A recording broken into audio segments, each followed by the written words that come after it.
everybody. This is Mrs. Goss again, joining you for Honors Government. And I just wanted to welcome you back after the long weekend and hope everyone had a great one. Today, we're going to be talking about the origins of American government. And so you want to make sure that you're following along on your note sheet. And if you have any questions, please feel free to email me after the lecture has concluded. In our first unit, we talked about the different types of governments that existed in the world. And hopefully you all remember the type of government that America ended up with. Or if you're thinking Democratic Republic, you're exactly right. Our topic for today is going to be exactly how we got to having a Democratic Republic here in the United States.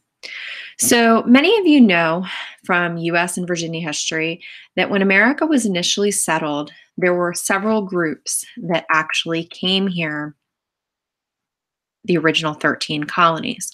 Although the original 13 colonies were governed by the British, there were many settlers from places like Germany, Netherlands who were here, in addition to those who came over from England.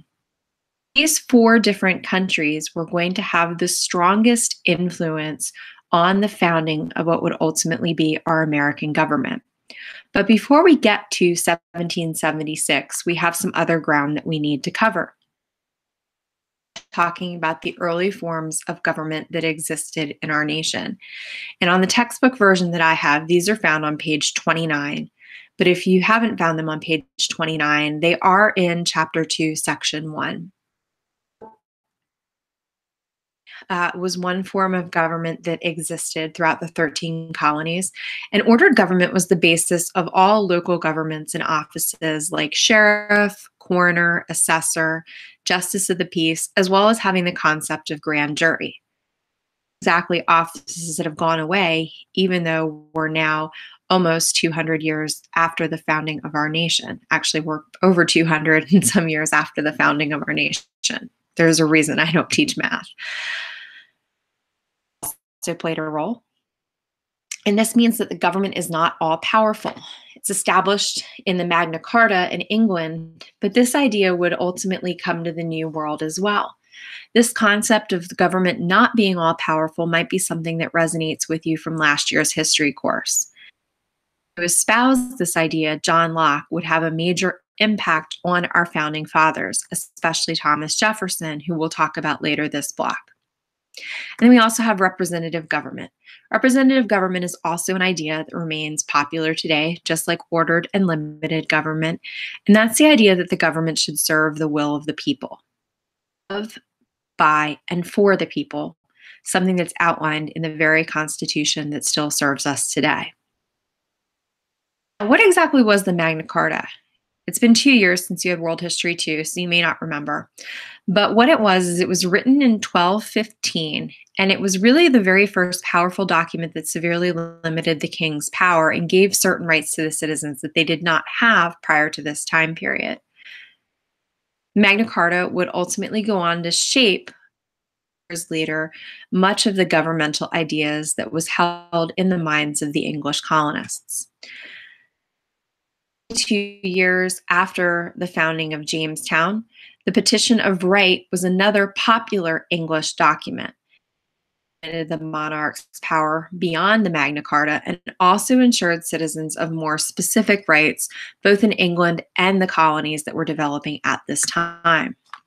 Towards the end of the 17th century, the English Bill of Rights, created in 1689, the way that the British government was able to treat its people, and later on would become the chief basis for the American Bill of Rights. Now, who were these early 13 colonies? Well, just a quick refresher from last year's history class, you'll see here that they started with Virginia in 1607 and then spanned from New England all the way to the south in Georgia. Massachusetts, founded by the Pilgrims in 1620. New Hampshire, founded by similar colonists in 1623. Maryland, which was founded as a haven for Catholics by Lord Baltimore in 1634. Connecticut, founded in 1635. As a breakaway colony from Massachusetts in 1636, and for a while known as the Sewer of New England by the disgruntled Puritans. Delaware, which was a predominantly Swedish colony founded in 1638. North Carolina in 1653 and 1663, breakaway colonies of Virginia. New Jersey in 1664, along with New York. Pennsylvania by William Penn in 1682, and Georgia in 1733, which was interestingly enough founded as a penal colony for debtors and other criminals from England who were offered a fresh start in the New World to act as a buffer colony between Georgia, the Spaniards in Florida, and the valuable colony of South Carolina.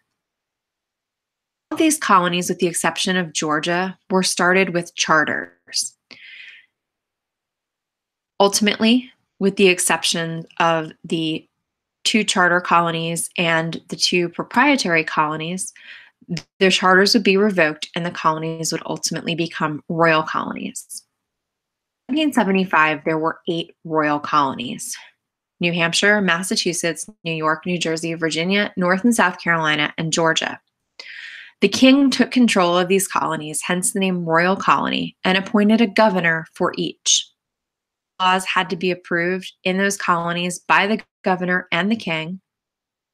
Royal governors were often very strict, by the way, which made the king happy, but not the colonists. Had a bicameral or 2-house legislative body, but the upper house was named by the king as an advisory board to the governor and also often served as the colony's high court. And the lower house was elected by property owners, but was strongly influenced by others who were close to the king. Also appointed colonial judges. I'm sure you can imagine that the way the royal colonies functioned was as the king wanted them to function, and that his opinion mattered more than the colonists. If you need Mr. Marsh to pause this video here, you may go ahead and have him do that. Otherwise, let's talk about proprietary colonies. Oh, and by the way, in a royal colony, appeals could be made to the king. So proprietary colonies, there were 3 of these by 1775, Pennsylvania and Delaware. And a proprietor was a person to whom the king has made a land grant. And so land could be settled and governed much as the proprietor chose. The government was very similar to the royal colonies. That's why the king didn't feel a need to revoke their charters. He appointed the governor. Maryland and Delaware had bicameral legislatures under their governors, 2 house, and Pennsylvania was unicameral, meaning 1 house. The process was very similar to the royal colonies. The last type of colony, of which there were 2, were charter colonies, Connecticut and Rhode Island, and charters in these 2 colonies were directed the colonists, and they were largely self-governing. The governors were elected by white male property owners in each colony. The king's approval was required, but not often asked, and laws did not need approval. Colonial judges were also appointed by a legislature. That life in a charter colony was certainly the least aligned to that of England at this time. Appeals could be taken to the colonial courts of the king, but typically the colonists were able to manage their own matters. The charters in these 2 colonies were so liberal, so easy, according to the people, that they actually remained as state constitutions until 1818 and 1843, respectively. Imagine this. If England had allowed all the colonies the same freedoms that it allowed Rhode Island and Connecticut, it's quite possible that the revolution may have never occurred. But that's a story for another day. Thanks for listening.